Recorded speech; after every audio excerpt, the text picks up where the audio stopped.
कानून की जुर्म पे हुई आज एक और शानदार जीत। खतरनाक मुजरिम बाला सिंजू, जिसे बच्चों की तस्करी के लिए देश के हर राज्यों की पुलिस तलाश कर रही थी, वो आखिरकार सीआईडी के हाथों पकड़ा गया। अब सीआईडी की टीम बाला से पूछताछ करेगी और बाला के इंटरोगेशन का वीडियो बना के उसे सबूत के तौर पर अदालत में पेश करेगी, ताकि बाला को सख्त से सख्त सजा दी जा सके।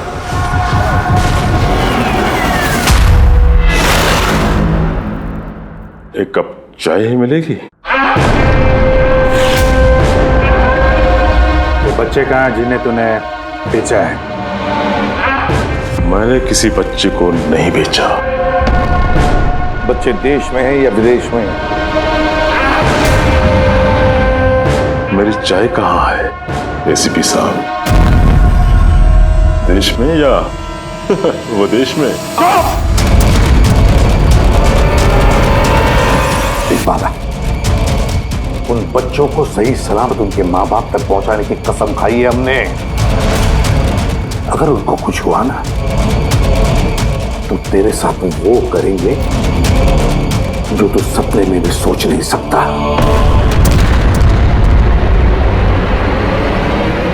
एसीपी साहब, आप मुझे धमकी दे रहे हो? हाँ? शुक्र मना हम लोग हैं तो सिर्फ बात कर रहे हैं। अगर दया होता ना तो क्या कर लेता वो?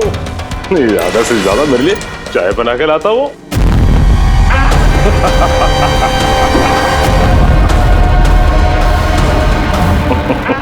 नीचे का। अरे मैडम जी, आप ही मेरे लिए चाय बना के ले। वैसे भी औरतों का काम रसोई घर में होता है, ये सीआईडी में कहाँ कर रहे हो आप? तेरी तो और अगर मुझे मैडम जी के हाथ की चाय अच्छी लगी, हाँ, तो मैं इनसे शादी करने के बारे में भी सोच सकता हूँ।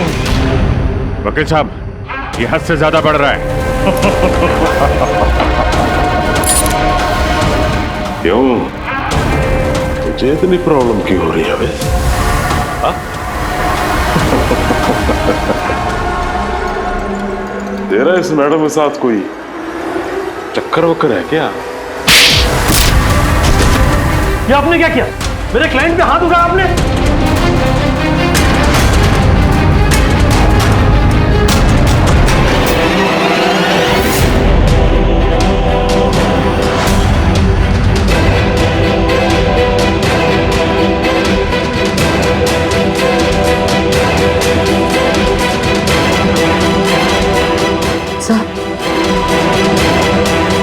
So he's dead?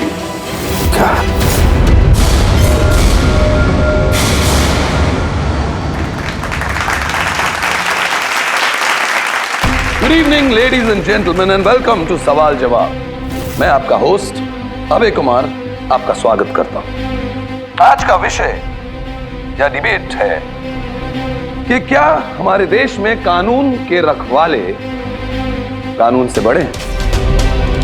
आप सब लोग ने हाल ही में इस केस के बारे में सुना होगा, जहां सीआईडी के सीनियर इंस्पेक्टर मिस्टर अभिजीत पर बाला नामक एक क्रिमिनल की मौत का इल्जाम लगाया गया। इसलिए आज हमारे साथ मौजूद है खुद senior inspector Abhijeet from the CID bureau, उनके साथ ही ACP Pradyuman ji, welcome sir, और senior inspector Daya CID bureau से। हमारे पैनलिस्ट हैं ex army officer mister Ranveer, ex IB officer Sanjeet ji और एक्स जज मिस मंदिरा, और साथ ही हैं क्राइम के सीनियर एडिटर मदन कुमार जी, और साथ में मौजूद हैं और सीनियर जर्नलिस्ट और ह्यूमन राइट एक्टिविस्ट। तो मैं शुरू करना चाहूंगा ह्यूमन राइट एक्टिविस्ट से। कहिए, इस केस के बारे में आपका क्या कहना है? इनके जैसे ऑफिसर्स की वजह से ही कानून का नाम खराब हो रहा है इस देश में। बिल्कुल ठीक। हाथ में गन या ताकत क्या आ जाती है, इन्हें लगता है कि अपने मनमर्जी करेंगे और मानव अधिकार की धज्जियां उड़ा देते हैं इन जैसे कानून के रखवाले। हाँ, मैं तो कहता हूँ कि इन पुलिस वालों से गन ही वापस ले लेनी चाहिए। गन चलाने की नैतिकता क्या होती है इन लोगों को समझ में नहीं आती। जी, मैं तो ये कहूंगा कि ये लोग सिर्फ राई का पहाड़ बना रहे हैं। बाला सीआईडी वालों के साथ बदतमीजी कर रहा था। अब ऐसे में अगर हाथ उठ भी गया तो इसका मतलब ये तो नहीं है ना कि अभिजीत पर खूनी बनने का ठप्पा ही लगा दें आप लोग। और किसी मुजरिम से होता गलती से एक खून तो क्या आप उसे छोड़ देते हैं या फिर कोई आम इंसान से? नहीं ना। तो फिर जो नियम आम इंसान पे लागू होता है वो इन सीआईडी वाले पे क्यों ना हो? मिस मंदिरा, आप कब से चुप बैठी हैं? इस विषय के बारे में आप क्या कहना चाहेंगे? अभी जी मैं चुप इसलिए हूं क्योंकि जिस सीआईडी टीम की बहादुरी की मिसालें लोग देते हैं उनको आज यहाँ अपमान करना ठीक है क्या? देखिए, मेरे हिसाब से इस बहस का कोई अंत नहीं कि अभिजीत सही है या गलत। ये सब अपने अपने नजरिए पे डिपेंड करता है।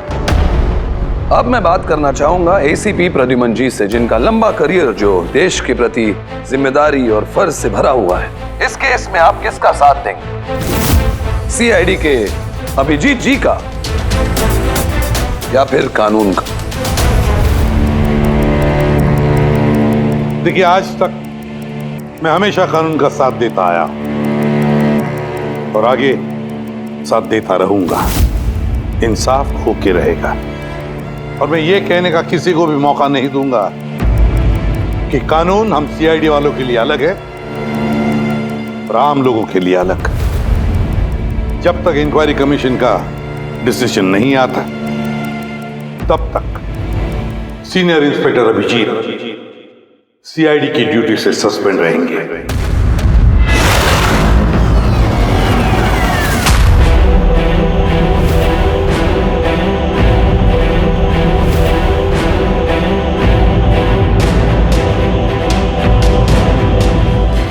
एक मिनट सर।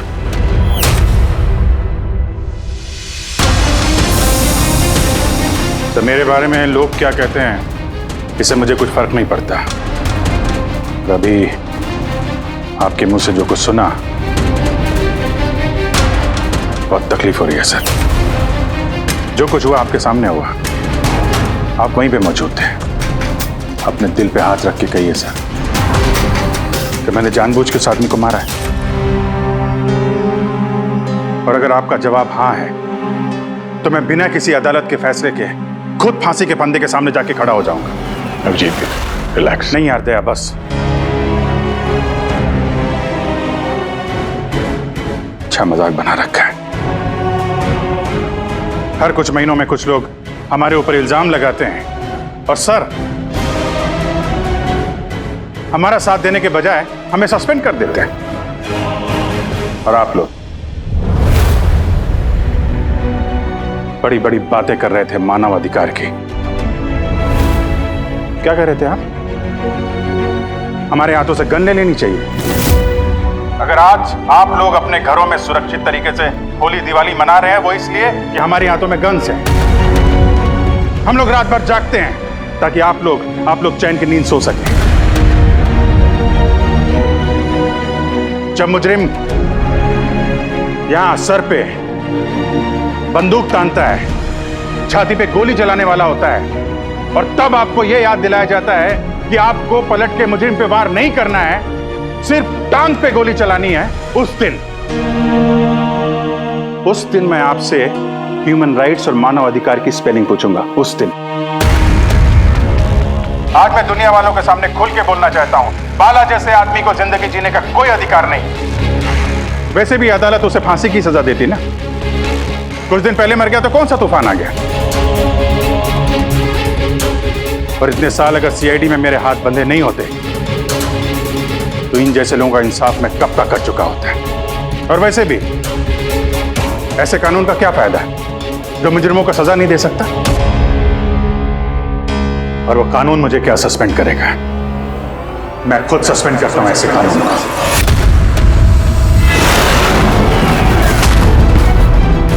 दिल में जज्बा और जेब में इस्तीफा लेकर हमेशा घूमता हूं मैं।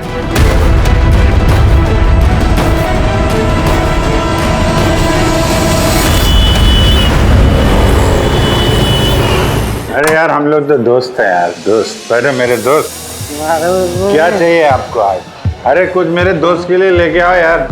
आप और हम एक चल चल। जी क्या हो क्या तुम्हें? अरे कौन सी जगह पे बैठे और किस तरह के लोग हैं साथ में? चलो उठो उठो, चलो घर चलो। कहाँ चले? सीआईडी ब्यूरो ही तो मेरा घर था और मुझे वहां जाने की परमिशन नहीं। सर सब ठीक हो जाएगा सर, आप यहाँ से चलिए। सब ठीक हो जाएगा। इससे ज्यादा और क्या ठीक होगा?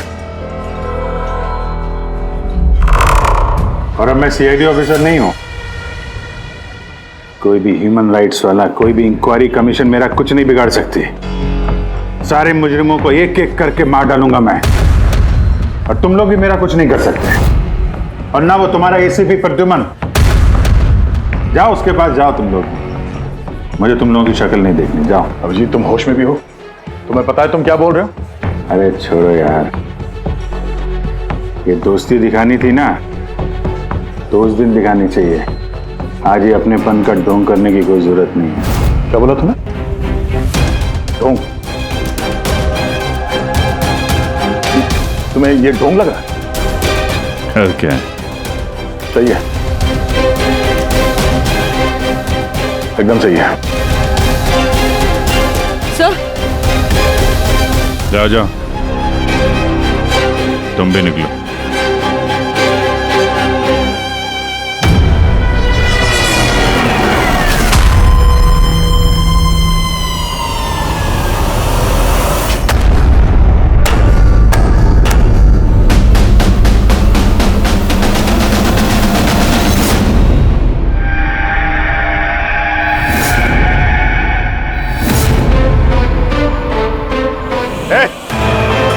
कौन है यहाँ? ये आंखों में पट्टी क्यों बांध रखी है? बोलो मुझे, कहां लेके आ गए? कौन हो तुम लोग? खोलो मुझे।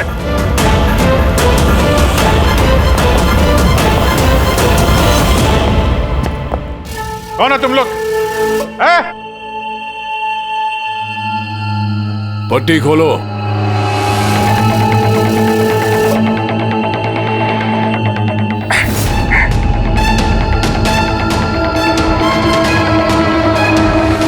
जानते हो किसे किडनैप किया तुमने? एक सीआईडी ऑफिसर। अभिजीत, अब तुम एक सीआईडी ऑफिसर नहीं रहे। सीनियर इंस्पेक्टर अभिजीत सीआईडी की ड्यूटी से सस्पेंड रहेंगे। डरो मत, तुम्हें हमसे कोई खतरा नहीं। हमें अपना दोस्त समझो। दोस्त? आखिर हो कौन तुम लोग? सब पता चल जाएगा अभिजीत कि हम कौन हैं और तुमसे चाहते क्या हैं। वहां अंधेरे में छुप के क्यों खड़े हो? हिम्मत है तो सामने आओ। हम अंधेरे में इसलिए हैं क्योंकि ये देश और समाज रोशनी में हमें हमारा काम करने नहीं देता। क्या मतलब? हम भी तुम्हारी तरह कानून के रखवाले हैं, लेकिन तुम कानून के दायरे में रह के काम करते हो और हम उसके बाहर। हम सीधा मुजरिमों का इंसाफ करते हैं, न कोर्ट, न कचहरी, न इंक्वायरी कमीशन, सीधे सजाए मौत। एक मिनट, ये तुम लोग क्या कह रहे हो? मैं कुछ समझ नहीं पा रहा हूं। पहचानते हो इसे? ये तो मालविका है, कहने को सोशलाइट, लेकिन कई आतंकवादी गतिविधियों से जुड़ी हुई है ये। Good, next. Rangan Banga real estate का बिजनेस दिखाने के लिए और उसकी आड़ में ड्रग्स का लेन देन। विलियम? ये तो विलियम है। 7 मर्डर का इल्जाम है इसके ऊपर। That's right. मगर मुझे क्यों दिखा रहे हो इनकी तस्वीरें? मुझसे क्या चाहते हो? बताते हैं। पहले तुम जरा ये बताओ कि अगर तुम्हें ये पता चले कि इन मुजरिमों को कानून कभी सजा दे नहीं सकता, तब तुम क्या करोगे? अगर इनको कभी सजा नहीं मिल पाई तो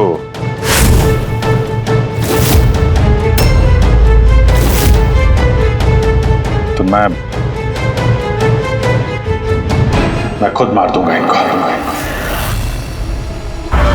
वैसे भी किसी भी मुजरिम को इस धरती पे सांस लेने का हक नहीं है।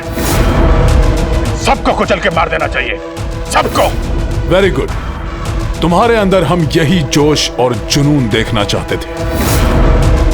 हम तुम्हारा दर्द समझ सकते हैं अभिजीत। अगर बाला गलती से मारा भी गया तो क्या फर्क पड़ता है, था तो वो एक मुजरिम ही ना। अब तुम ही बताओ अभिजीत, इतने सालों की ड्यूटी का ये जो सिला मिला है तुम्हें, क्या ये ठीक है? इनके जैसे ऑफिसर्स की वजह से ही कानून का नाम खराब हो रहा है इस देश में। और मानव अधिकार की धज्जियां उड़ा देते हैं इन जैसे कानून के रखवाले। हाथ में गन या ताकत क्या आ जाती है, इन्हें लगता है कि अपनी मनमर्जी करेंगे। नहीं, बिल्कुल ठीक नहीं है।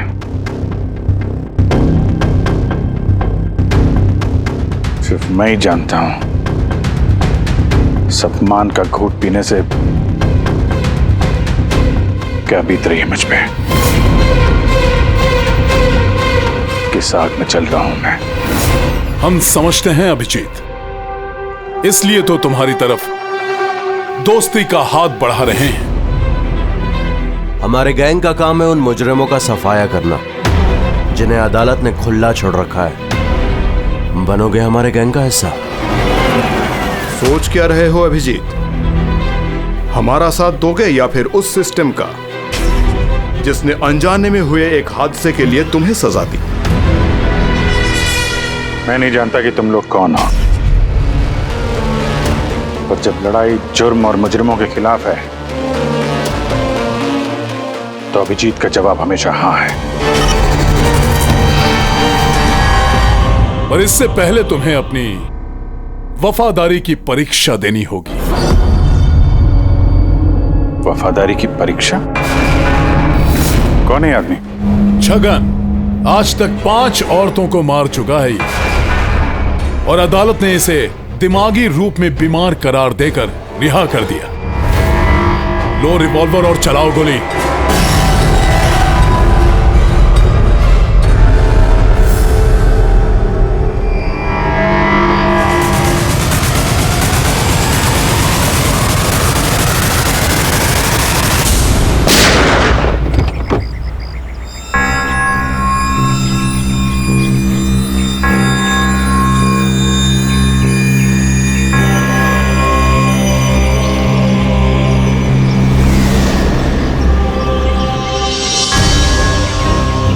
हमारे फ़ोन का इंतज़ार कीजिएगा। और हाँ, जो आपको तकलीफ हुई ना, उसके लिए सॉरी। और एक बात ध्यान में रखिएगा, फ़ोन हमेशा अपने साथ रखिएगा। अगर बाथरूम जाना है तो भी।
मैं आ गया।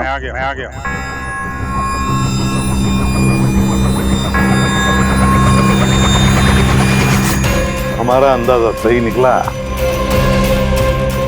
मतलब जो कहानी हमने फैलाई थी वो मान लिया उन लोगों ने।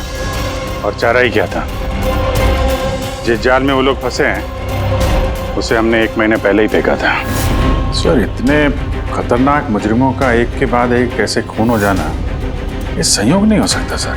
सर, इन सब मुजरिमों का ये नया दुश्मन कहाँ से आ गया? आ गया या आ गए?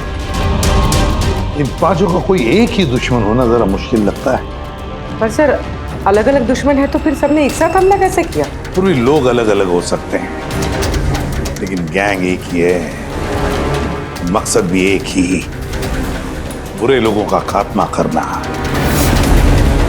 लेकिन कानून को अपने हाथ में लेकर अलग अलग शहरों पे अलग अलग टाइम पे खून करना, इतनी लंबी प्लानिंग किसी एक आदमी के बस की बात तो नहीं है। बिल्कुल ठीक कह रहे हो अभिजीत। लगता है कुछ मिल गया तुझे, हैं? हाँ बस। क्या? बस इसमें कोई एक खूनी नहीं है, क्योंकि अधिकतर हर एक खूनी का खून करने का अपना एक खास पसंदीदा तरीका होता है, लेकिन यहां पर ऐसा नहीं। ये देखो, इसे गोली मारी गई है।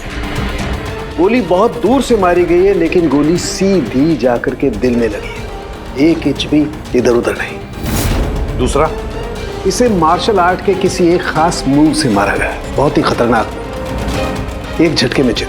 और ये तीसरा मर्डर? ये तीसरा, इसे जहर से मारा गया है। एक खास नुकीली चीज से जहर इंजेक्ट किया गया है सीधा आर्टरी में, जहर तुरंत खून में मिल गया और ये खत्म।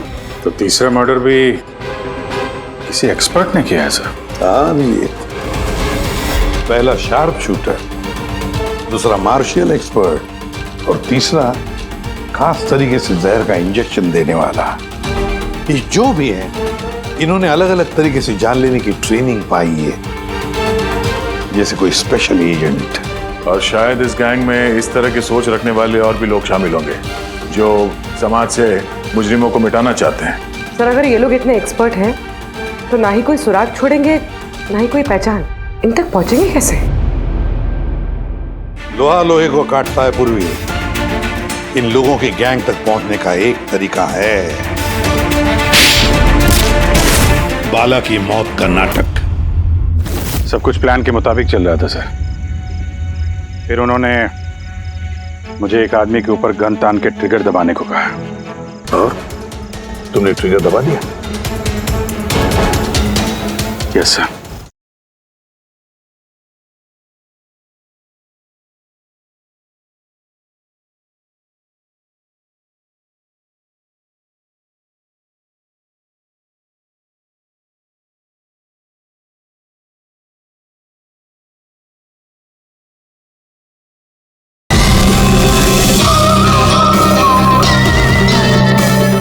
तुमने ट्रिगर दबा दिया? Yes sir. क्या मतलब है ये सब? हाँ? कहा था ना हमने, तुम्हारी परीक्षा ली जाएगी ये देखने के लिए कि तुम इस काम को अंजाम दे सकते हो या नहीं। मुझे किसे मारना है? एक ऐसा इंसान जो इंसान कहलाने के लायक भी नहीं है, देश के उत्तरी राज्यों में ड्रग्स का धंधा करता है और न जाने इसकी वजह से कितने नौजवान अपनी जिंदगी बर्बाद कर चुके हैं। उसका नाम? अपने आप को बहुत बड़ा बिजनेसमैन समझता है, लेकिन ड्रग डीलिंग ही उसका असली काम है। एक बार वो शहर में वापस आ जाए, बस उसके बाद उसका काम तमाम। नाम में क्या रखा है? गोली मारने के ठीक 1 घंटा पहले तुम्हें बता दिया जाएगा कि कब और कहां गोली चलानी है। ट्रिगर कैसे दबा दिया? उसे कुछ हो जाता तो, मारा जाता तो? नहीं दया, कुछ नहीं होता। वो गन के वजन से मैंने अंदाजा लगा दिया था, अंदर कुछ गोलियां वोलियां थी नहीं। अभिजीत, अब उनके रंग में इस कदर रंग जाओ कि रत्ती भर तक शक ना करे वो लोग। यही एक तरीका है उन तक पहुंचने का। लेकिन इसके पहले वो कुछ बड़ा अंजाम करें। अगर हम उनके अड्डे तक पहुंच जाएं और उन्हें वहां गिरफ्तार कर लें तो? अगर उनके अड्डे तक पहुंचेंगे कैसे? तुम्हारे आंखों पर तो पट्टी बांध रखी थी। पट्टी बंधी थी दया, लेकिन उनके अड्डे से घर पहुंचने तक मैंने रास्ते को अच्छी तरीके से महसूस किया है और जो कुछ मुझे लगा मैंने इस पेन ड्राइव पर रिकॉर्ड किया है। ये मेरे कपड़े हैं, जूते हैं, इनसे भी शायद कुछ मदद मिले उनके अड्डे तक पहुंचने के लिए। सर, जो भी करना है जल्दी करना होगा। कभी भी मुझे वो फोन आ सकता है ड्रग डीलर को मारने के लिए। मैं नहीं चाहता कि ऐसा कोई काम करूं जिसकी इजाजत मुझे देश का कानून नहीं देता। जब तक कानून नहीं कहे हम किसी की जान नहीं ले सकते, फिर वो चाहे मुजरिम ही क्यों ना हो।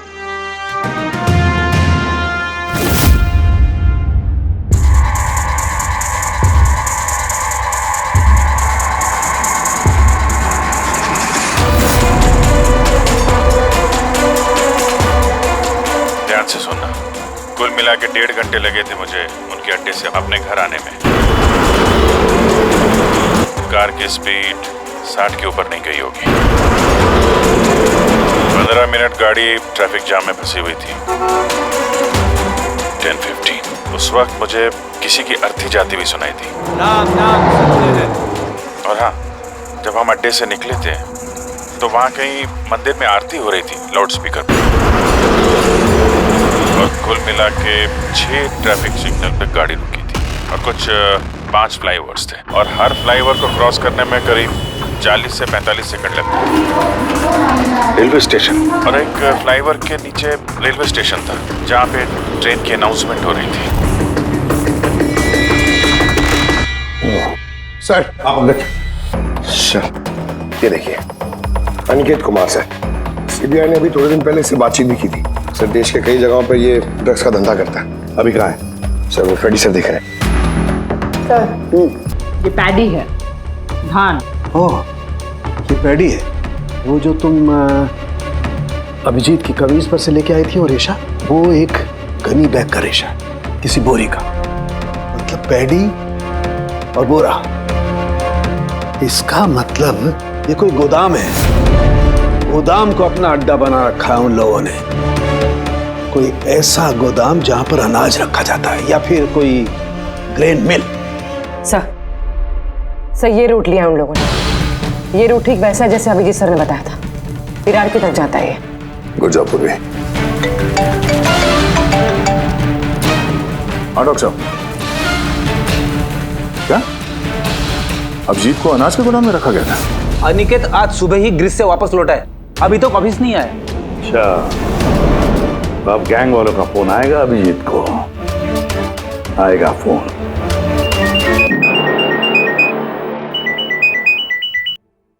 हेलो, आपके लिए एक खुशखबरी है अभिजीत सर।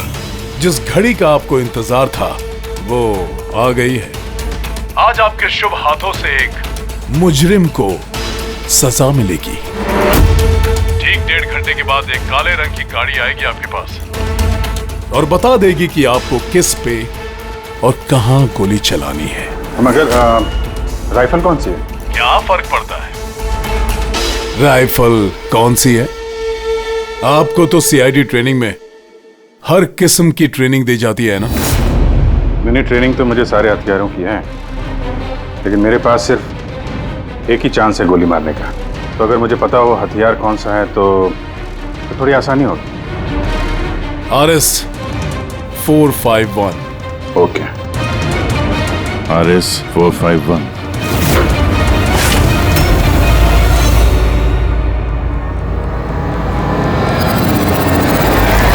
ये क्या कह रहे हैं आप? मेरी जान को खतरा है?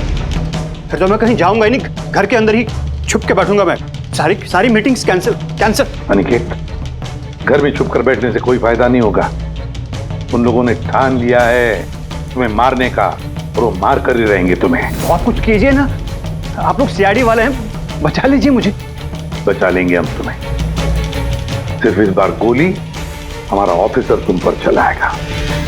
तुम्हारे इन कपड़ों के अंदर एक बुलेट प्रूफ जैकेट होगा और कुछ खून के पैकेट्स। अगर निशाना इधर उधर चला गया तो, अगर गोली सर पर लग गई तो? कुछ नहीं होगा, क्योंकि गोली भी नकली होगी। और हाँ, तुम्हें तुम्हारे कर्मों की सजा जरूर मिलेगी, मगर पहले हम तुम्हारे जरिए उस मास्टरमाइंड को पकड़ेंगे।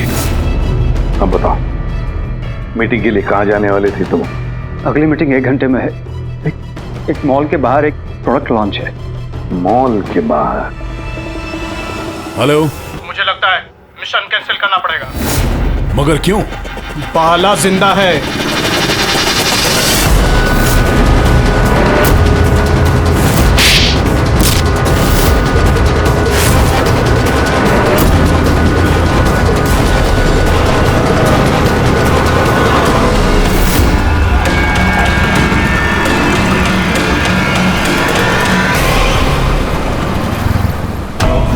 बहुत बड़ा धोखा हुआ हमारे साथ में।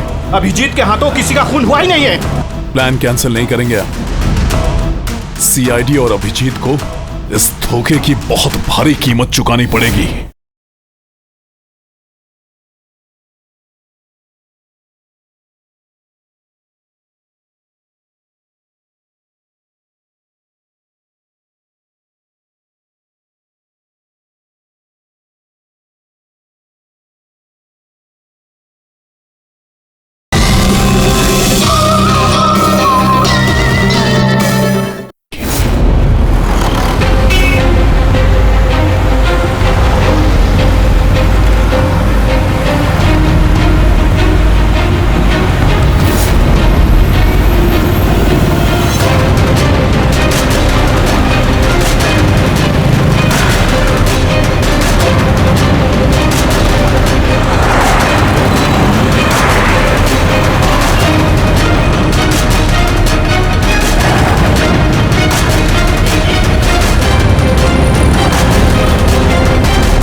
यहाँ पे वो आदमी आने वाला है।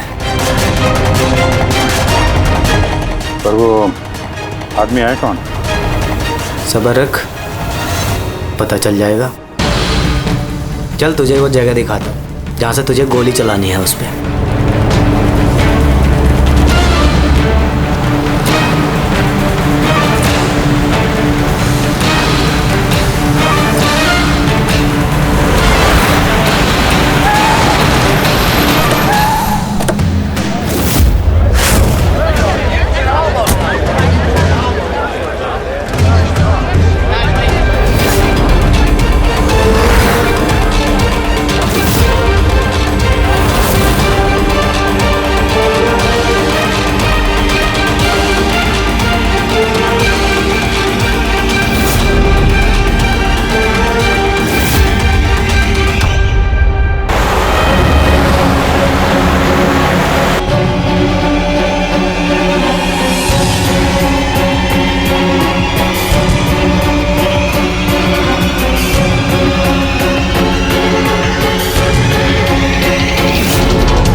गोदाम तो एकदम खाली है, कोई भी नहीं है यहाँ पे। हाँ सर, ये वो गोदाम तो नहीं लग रहा है जिसे हम ढूंढ रहे हैं। ओ भाई साहब, कौन है आप लोग? क्या चाहिए? तुम यहाँ पे काम करते हो? ये गोडाउन को इस्तेमाल कर रहा था क्या? नहीं तो पिछले 2 साल से बंद पड़ा हुआ है और ये गोदाम हमारे बॉस को बेचना है। अब क्या खरीदने आए? अगर ये वो गोडाउन नहीं है तो फिर कौन सा गोडाउन है?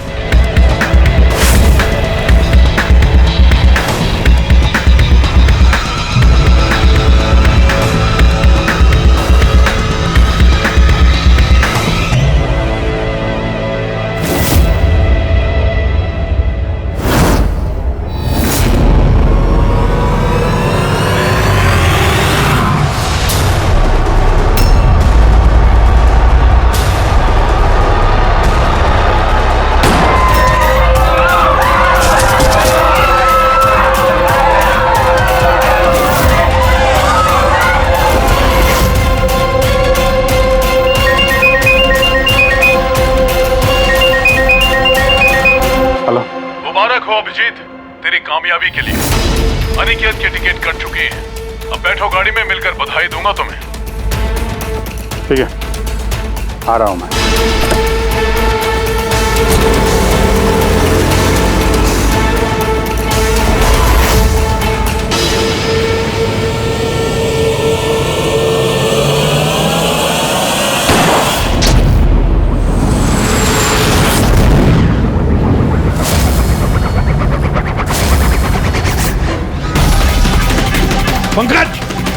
पूरा छोड़ना नहीं।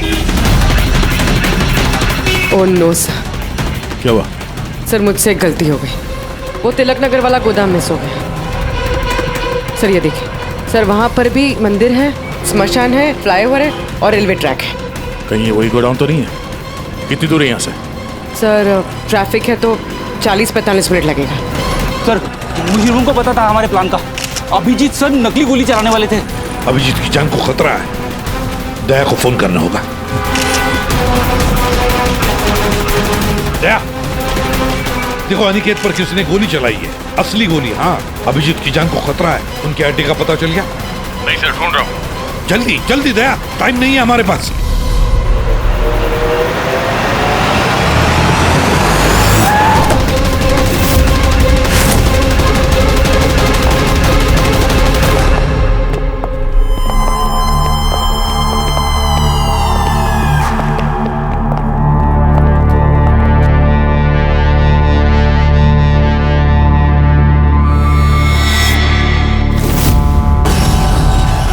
बहुत बहुत बधाई हो तुम्हें, वेल डन। अनिकेत के मौत की खबर हर न्यूज चैनल पर छा गई है और अब तुमने हमारा विश्वास जीत लिया है।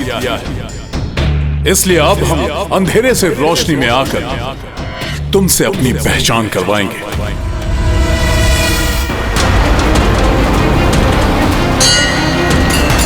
ये मंदिर है।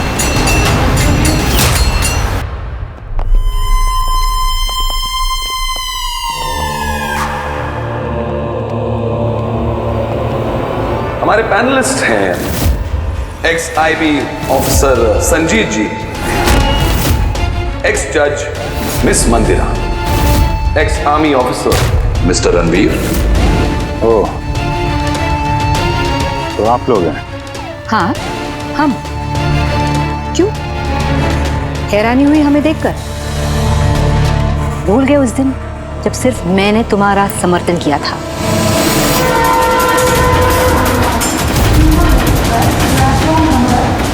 ये रेलवे स्टेशन। अभिजीत, हम सबका मकसद एक है, जुर्म का सफाया।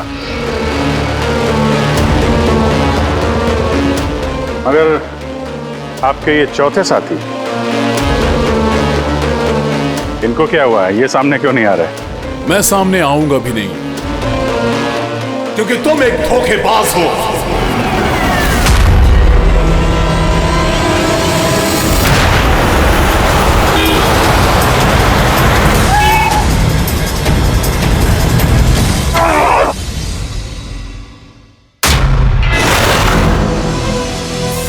बाला जिंदा है? हाँ ये जिंदा है, क्योंकि ये सब सीआईडी की सोची समझी चाल थी हमें फंसाने के लिए।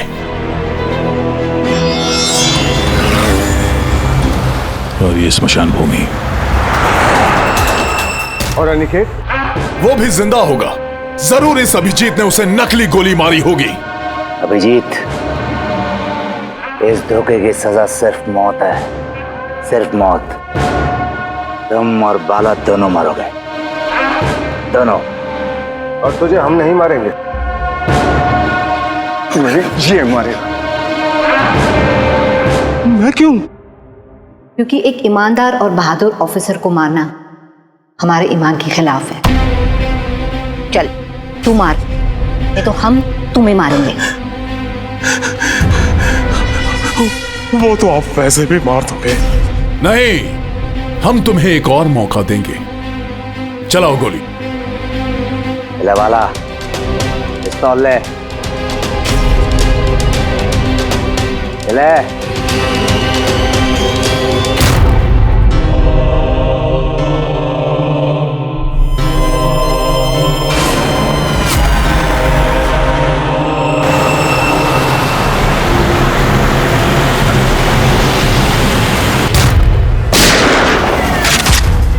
कोई नहीं भागेगा।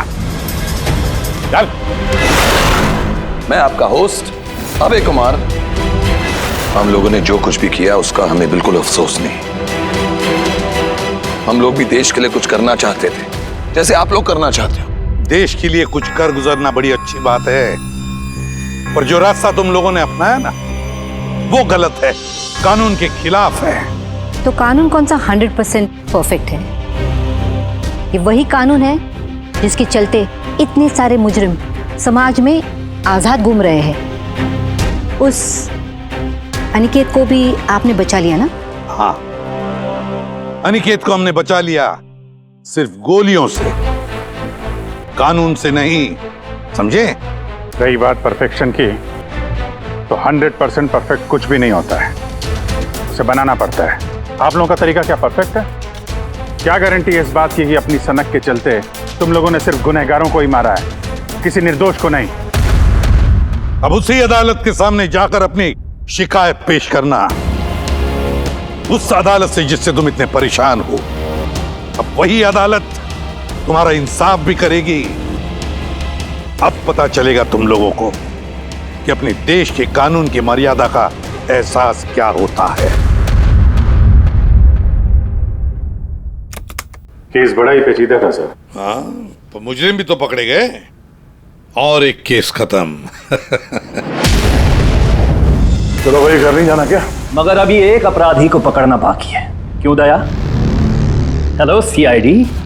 कौन है आप लोग? क्या चाहिए? मैं विक्रांत हूँ, क्राइम टीम से। हमें यहाँ की तलाशी लेनी है, ये सर्च वारंट है। तलाशी?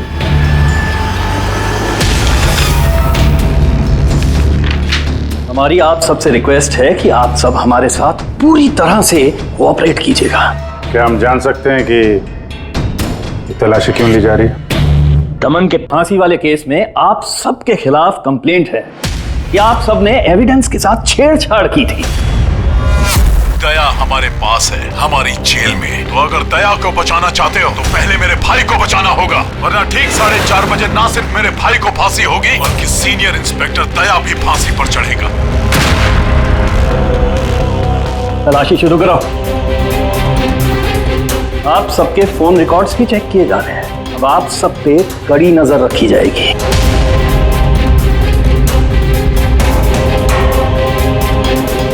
और हाँ, आप सबके साथ अकेले अकेले सवाल जवाब भी किए जाएंगे।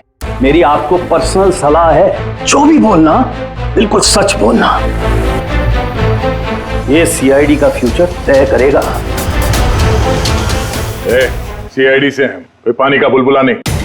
और तुम कौन होते हो हमारा फ्यूचर तय करने वाले? हाँ, सीआईडी की बुनियाद सच की नींव पे टिकी है, झूठ बोलना हमें आता नहीं। हाँ हाँ पता है, आप सीआईडी वाले हो, पता है।